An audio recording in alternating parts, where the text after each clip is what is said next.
Hello friends, welcome to another edition of chapati shot. आज हमारा topic बड़ा ही इंटरेस्टिंग है और हमारे पास बिल्कुल सही आदमी है ये टॉपिक डिस्कस करने के लिए। V Arvind, welcome to the show. Hello, hi Ashwin, how are you? I am very good, I am very good. Today we are going to discuss the yorker. आज यॉर्कर की बात करने वाले हैं। यॉर्कर एक ऐसी बॉल है जो हर बॉलर के आमरी में होना बड़ा जरूरी है अगर उसने इंटरनेशनल क्रिकेट या टॉप लेवल क्रिकेट में सक्सेस पाना है। तो अरविंद, आप सबसे पहले ये बताएं हमें कि ये यॉर्कर है क्या चीज। ये जो यॉर्कर जो बॉल है ये it is pitched on the popping crease और the bowler aims at the toe of the batsman और ये बेसिकली बैट्समैन को क्रैम्प कर देता है ये। और इस बॉल पे रन निकालना बहुत मुश्किल होता है ये, और ये बहुत जरूरी है आज की क्रिकेट में। कोई भी बॉलर जो इसमें थोड़ी महारत हासिल कर ले, वो टीम में सिलेक्शन में वो ऑटोमेटिक चॉइस होता है, बिकॉज द कैप्टन और द टीम मैनेजमेंट हर वक्त ऐसे बॉलर्स को देखती है जो लास्ट के ओवर्स कर सके, बिकॉज ये डेथ ओवर्स में इसका होना बहुत जरूरी है। तो ये जो है यॉर्कर, इसको बॉल डिलीवर करते कैसे हैं, ये आप समझाएं। मैकेनिक्स क्या है यॉर्कर के? ये इसका बेसिकली क्या है, यॉर्कर का मैकेनिक्स बेसिकली थोड़ा सा इसके लिए थोड़ा स्पीड जनरेट, यॉर्कर एफिशिएंट, एक तो स्पीड होना बहुत जरूरी है इसके अंदर, क्योंकि आप जब जनरेट करते हैं तो लास्ट मोमेंट में इसको हम क्या करते हैं, लास्ट मोमेंट में रिस्ट भी हमारा चलता है। जब रिस्ट चलता है तो it gives lot of back spin to the ball, और ये बहुत जरूरी होता है बिकॉज यॉर्कर का इफेक्टिवनेस तभी है जब वो थोड़ा सा लास्ट मोमेंट पे रिवर्स स्विंग करे, क्योंकि swinging you ask any batsman, जो स्विंगिंग यॉर्कर होता है वो सबसे मुश्किल होता है। और ये वकार यूनुस जो हैं, ये हमारे जो पाकिस्तान के जो लेजेंड रहे हैं, ही वाज मतलब वर्ल्ड के बेस्ट यॉर्कर्स माने जाते हैं। इनका नाम भी एक निकनेम रखा था टो क्रशर करके। तो इसीलिए यॉर्कर के लिए आपको बॉल फेंकना नहीं है, आपको तेज फेंकना है, तो then only it gives effect to the ball. और आपने ये जो बता दिया कि बॉलर तो यॉर्कर कर देगा, अब बैट्समैन इसको कैसे झेलेगा, क्योंकि रन तो बैट्समैन ने बनाने हैं। देखिए, जब से ये ग्रेट गेम, ये क्रिकेट स्टार्ट हो गया पिछले 100 साल से ज्यादा हो गया है। ये जो हम मैच बोलते हैं, it's a match between batsman and bowler. ये जो इनका, तो ये क्या होता है, जो बैट्समैन बॉलर को ब्लफ कर रहा होता है और बॉलर बैट्समैन को। जैसे कि बॉलर है वो क्या करता है, बाउंसर मारता है, यॉर्कर मारता है। जब स्लो रन आता है तो स्लो रन में off cutter, back of the hand या नकल बॉल। सेम वे जो बैट्समैन आता है वो भी बॉलर को ब्लॉक करने के लिए, उसकी लेंथ बिगाड़ने के लिए कई बार स्टेप आउट करता है, कई बार ऑफ साइड के बाहर चले जाता है, कभी विकेट छोड़ के लेग स्टंप के बाहर आके एक्स्ट्रा कवर पे मारता है। तो ये जो मैच, ये जो है, ये बेसिकली ये हर बार, ये आईपीएल की खूबी यही है, हर बार हमें कुछ नई चीज देखने को मिलती है। दोनों बैट्समैन और बॉलर एक दूसरे को हावी होने के लिए नई नई चीजें सोचते रहते हैं, और ये तभी called such a great game. तो बैट्समैन अभी यॉर्कर को कैसे, जैसे आपने एक बार मेंशन किया था पास्ट की, वो batsman back of the crease, बिल्कुल क्रीज को यूज करके यॉर्कर को नेगोशिएट करता है। ये बताएं। 13th आईपीएल की एक नई चीज हमने देखी है, ये पहले भी होता है बट इस बार ज्यादा हो रहा था, और इस बार और ज्यादा विजिबल हुआ है। ये पंजाब और राजस्थान के मैच में ये जो राहुल टेवेटिया ने किया था। बेसिकली आजकल काफी सारे बैट्समैन जो है वो क्या है, यॉर्कर को नेगेट करने के लिए वो क्रीज के अंदर डीप अंदर चले जाते हैं, लगभग 2 फुट पीछे। हालांकि एक बात है, इसमें आपने देखा होगा कि हार्दिक पांड्या भी एक मैच में हिट विकेट हो गए थे, बट ये दैट्स पार्ट ऑफ क्रिकेट, ऐसा भी होगा। लेकिन बेसिकली आपने टेवेटिया ने एक चीज दिखाया था, इससे पहले ये स्मिथ ने भी, ऑस्ट्रेलियन कैप्टन भी, ये काफी जाते हैं पीछे को। तो क्या होता है बेसिकली, हम जो एक ट्रेडिशनल उसमें हम क्या करते हैं, पॉपिंग क्रीज या बैट्समैन के टो पे टारगेट करने के लिए हम बोलते हैं बॉलर को। अब जब ये पीछे 2 फीट तक चले जाते हैं तो उसमें क्या होता है, अगर बॉलर ने वही लेंथ पे डाली पॉपिंग क्रीज पे, तो क्या होता है, वो लेंथ बॉल हो जाती है। तो वो क्या है कि बैट्समैन उसको पिक कर देते हैं, उसको, जो पिछले मैच में आपने टेवेटिया को भी देखा था। तो इसीलिए तो bowlers they have to rework their strategy. Basically they should have always plan A and plan B. आप नॉर्मल अगर बैट्समैन खड़ा है तो आप प्लान ए, पॉपिंग क्रीज पे आप यॉर्कर डिलीवर करने की कोशिश कीजिए। लेकिन क्योंकि फास्ट बॉलर्स तेज होते हैं तो बैट्समैन को अर्ली डिसीजन लेना होता है। During the maybe the loading phase वो बैट्समैन पीछे को चले जाता है, तो by that time he has to rework, उसको 2 फीट और आगे बढ़ानी पड़ेगी बॉल, वो तभी बचेगा। It is no, it's a tough task because basically one day IPL में क्या होता है कि 7 और 8 feet is the normal distance जो डालते हैं। तो यॉर्कर जब होता है, यॉर्कर में उसको 7 फीट कवर करना पड़ता है। अगर वो और पीछे चले गया, that means he has to alter his 9 feet दूर, जो नॉर्मल लेंथ से उसको 9 फीट दूर फेंकना पड़ता है। तो you need lot of strength, lot of energy, that's, but end of the day इस बॉलिंग में वही सरवाइव कर पाएगा जो ball, you have to be quick, you should have strong run up and strong shoulders for it. तो आपसे मैंने एक सवाल करना है, जैसे बॉलर है, लोडिंग स्टेज पार कर दी उसने, अब वो डिलीवरी फेंकने वाला है, अब तो कुछ ऑल्टर कर नहीं सकता। जैसे बैट्समैन इस वक्त अगर पीछे चला गया 2 फीट, बैट्समैन के ऊपर है ना, कभी भी चला जाए, रन अप में शुरू में जाए, वो डिलीवर होने से पहले जाए, तो बिल्कुल तब पीछे चला गया, तब बॉलर के पास क्या ऑप्शन है? क्योंकि इतना ऑब्वियसली लास्ट मिनट वो आगे फेंकने के लिए उसको और दम लगाना पड़ेगा, उसको कर नहीं सकता, तो क्या करना चाहिए?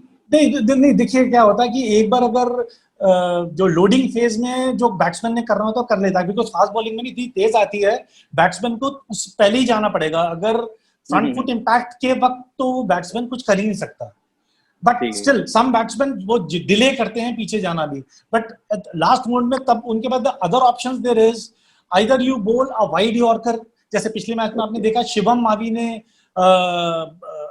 For Rajasthan, sorry for Calcutta, तो उन्होंने he bowled a wide yorker to वो डीप पॉइंट पे कैच पकड़ा गया था, so it is a very good option.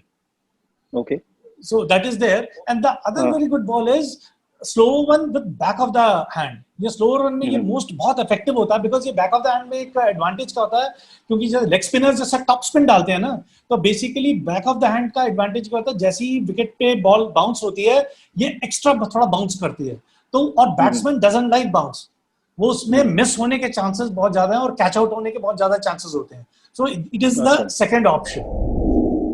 अब ये बताएं अरविंद हमें कि इस आईपीएल में 2020 के आईपीएल में हमारे इंडियन बॉलर्स जो वैसे काफी मतलब कामयाब रहते हैं, यॉर्कर वेरी इफेक्टिवली डालते हैं हर सरफेस पे, हर कंडीशन पे, पर जैसे इवन मोहम्मद शामी का अगर आप उदाहरण लें, ये कर नहीं पा रहे, इनसे डिलीवर हो ही नहीं रही यॉर्कर, एक लड़का बस नटराजन करे जा रहा है यॉर्कर साथ साथ एक साथ, ये क्या वजह है इसकी?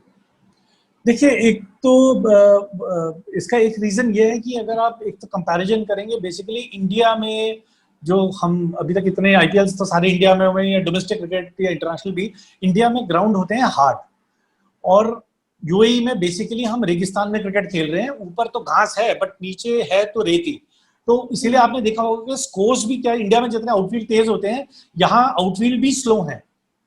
ओके, क्यों रेत है, बिकॉज आपने ये भी देखा होगा कि कहीं हमारे जो फील्डर्स है फील्डिंग करते हुए, हमारे जो इंडिया में बहुत इजीली स्लाइड करते हैं, यहाँ मुझे कई बार हमारे फील्डर्स कहीं जो स्लाइड कर रहे हैं मुझे डर लगता है, क्योंकि ये जब रेतीली मिट्टी पे जब स्लाइड करते हैं, इसमें क्या होता है, घुटना जो होता है कहीं बाहर फंस जाता है, और कई प्लेयर्स को मैंने इंजर्ड होते हुए भी देखा है जब रेतीली मिट्टी में अगर गलत स्ट्राइड मारे तो इससे पता लगता है। आपने कई बार देखा जब स्लाइड मारते मिट्टी बाहर को आ जाती है, बेसिकली रेत है नीचे। तो अब क्या होता है कि इंडियन कंडीशंस में क्या होता है, क्योंकि हार्ड ग्राउंड्स हैं, जैसे हमारे जो फास्ट बॉलर्स हैं, जैसे रनअप जहां से स्टार्ट होता है वहां से लेके जहां जंपिंग पॉइंट या लोडिंग के लिए जब जंप करते हैं, सपोज उनका एक स्टैंडर्ड, इनका फॉर एग्जांपल 10 सेकंड का उनका रनअप है, 10 सेकंड में वो जंपिंग पॉइंट तक पहुंचते हैं, मगर जब ऐसी रेतीली मिट्टी आती है तो क्या होता है कि इनको ज्यादा जोर लगाना पड़ता है और ये बहुत ज्यादा इसमें एफर्ट लगाना पड़ता है।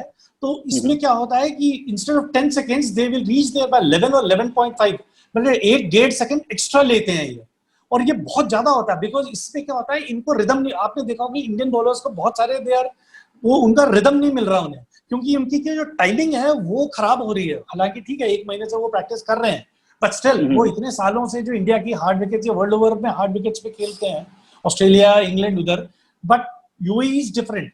तो मैंने जो नोटिस किया है कि बेसिकली उनको रिदम मिल नहीं रहा, तो इसीलिए वो क्या होता है कि जब वो लैंड करते हैं तब उनको इतना पावर मिलता नहीं है, जब टेक ऑफ करते हैं तो उनको इतना पावर मिलता नहीं है।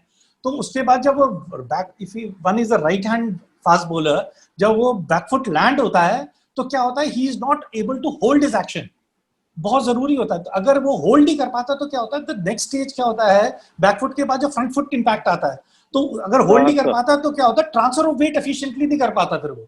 और तो क्या, जब एक्शन बिखर जाता है तो क्या होता है कि बेसिकली पावर मिलता नहीं है।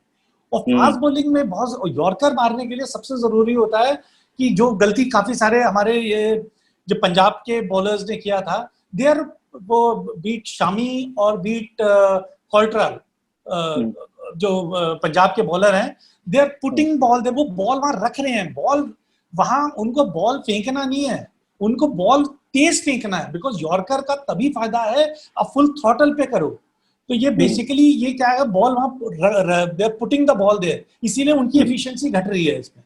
तो ये उनको ये एक surface is do it's playing its role. पर इसमें नटराजन कैसे करे जा रहे हैं साथ साथ यॉर्कर एक साथ, ये जरा हमें समझाएं।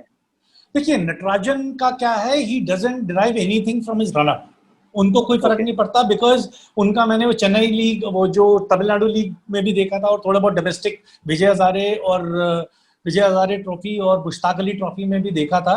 Basically he is a more of A shoulder bowler, और उनका जो रनअप आप देखोगे, जैसे हम जो क्लासिकल रनअप जैसे बोलते हैं, ईशांत शर्मा का क्या है, slowly he takes small strides and gradually increases his stride. But in Natarajan's case वो क्या, थ्रू द रन अप वो शॉर्ट स्टेप्स ही लेते हैं, इन क्रिकेटिंग टर्म में we call it baby steps, छोटे छोटे स्टेप्स लेते हैं, लास्ट में वो शोल्डर का अच्छा इस्तेमाल करते हैं, इसलिए वो, और वहां वो टेनिस बॉल क्रिकेट भी खेलते हैं तमिलनाडु में। बट मोस्ट इंपॉर्टेंटली उनको रनअप से इतनी प्रॉब्लम नहीं हो रही, बिकॉज उनका रनअप बहुत छोटे छोटे स्ट्राइड्स लेते हैं वो, इसीलिए he is more close to the ground, तो उनको इतना डिसबैलेंस या उसमें उनको इतनी प्रॉब्लम नहीं है। अब एक आपसे एक लास्ट सवाल करेंगे हम कि नवदीप सैनी ने, मैंने सुना है कि इंटरव्यू में कहा है कि bowling the yorker is a very mental thing and it's a very you have to be determined and you have to use a lot of willpower and force behind the yorker. ये आप समझाएं, इसका मतलब क्या है? ये बिल्कुल उन्होंने सही बात बोली। देखिए बेसिकली क्या है कि आपने अगर यॉर्कर रख लिया, you have to stick to your plan. अगर आपने सोच लिया yorker, because yorker half heartedly आप कर नहीं सकते, आपने अगर you have to back your decisions, what he meant by that. अगर यॉर्कर लगाना है तो आपने जो गलती शामी ने और कल्ट्रल ने की थी, they are putting the ball there, वो चलेगा नहीं। आपने ये भी देखा होगा, ये जो राहुल टेवेटिया ने जो 5 छक्के मारे थे, उसके अंदर स्टार्टिंग जो पहले 4 छक्के थे वो तो लेंथ के बॉल थे या शॉर्ट ऑफ लेंथ थे, 5वीं बॉल उन्होंने वो तब भी थोड़ी यॉर्कर, 5वां जो छक्का पड़ा था वो थोड़ा सा टप यॉर्कर लेंथ पे चले गया था, बट वो इतनी स्लो थी बॉल कि राहुल टेवेटिया को थोड़ा सा लीन करना पड़ा, उसको फुल टॉस बना के उन्होंने छक्का मार दिया मिड विकेट पे। तो जो बिल्कुल सही कह रहे हैं नवदीप सैनी कि आई बैक माय डिसीजन और मैं फ्लैट आउट गया था। और उनका यू कैन सी वो actually he is extremely fit guy. उनका आप देखेंगे कि इस मतलब इतनी रेतीली ग्राउंड में भी उनका फॉलो थ्रू बाकी सब इंडियन बॉलरों के मुकाबले देखोगे कि आप वो बॉल करके ऑलमोस्ट आधी विकेट पे चले जाते हैं। So that's why it's not affecting him, because he is fit, and more than that his willpower, basically वो mentally जो I have to bowl this ball, तो वो he just back your decision। ये हर youngster को ये करना पड़ेगा, अगर आपने कुछ सोचा है तो you have to bowl wholeheartedly। जैसे हमारे वकार यूनिस और पाकिस्तान के बॉलर हैं शोएब अख्तर, ये लोग भी शारजा में खेल चुके हैं। हाँ, वो तेज करने का फायदा ये होता है कि बेसिकली जैसे पहले बताया था कि जब आप रिस्ट मारते हैं तो क्या होता है कि उसको वो सीम होल्ड करती है और रिवर्स होने के चांसेस होते हैं, और आपको तो स्विंगिंग यॉर्कर पे बैट्समैन को बहुत तकलीफ होती है, उसको मारना बहुत मुश्किल होता है। बहुत धन्यवाद अरविंद। और बिफोर वी क्लोज मैं एक स्टैटिस्टिक्स दूंगा। हमारे आईपीएल के टॉप 2 बैट्समैन हैं विराट कोहली और सुरेश रैना, दोनों 3 बार अपने आईपीएल करियर में यॉर्कर पे आउट हुए हैं। और चौथा नंबर है जो 3 बार आउट हुआ है यॉर्कर पे, वो है कायरन पोलार्ड। और फिर 2 बार आउट हुए हैं एंड्रे रसल और शिखर धवन। तो जितने दिग्गज हैं सारे यॉर्कर के शिकार हुए हैं। तो ये वाकई बिल्कुल एक खतरनाक डिलीवरी है। थैंक यू सो मच, इसके बारे में आपने इतने विस्तार में बताया। We will be back with you soon for some more knowledge on cricket। और मैं एक्चुअली जितने बच्चे क्रिकेट खेलना चाहते हैं इंडिया में, क्योंकि ये हिंदी में हो रहा है, जितने बच्चे क्रिकेट खेलना चाहते हैं इंडिया में, ये शो जरूर देखें, क्योंकि वी अरविंद से जो सीखने को मिलेगा आपको वैसे हफ्ते, महीने, साल लग जाएंगे अगर आप खुद लगे रहोगे। तो कई कोचेस भी सीख सकते हैं, क्योंकि हमने एक पहले भी डिस्कस किया था, कई इंटरनेशनल क्रिकेटर ऐसे हैं जिनको पता नहीं, वो कर सकते हैं पर उनको पता नहीं कैसे होता है. Thank you so much Arvind. Thank you, Ashwin. Thank you. And it's for a very enlightening evening. See you soon on See Chapati you Shot. soon. Thanks. Okay. Bye. Thanks.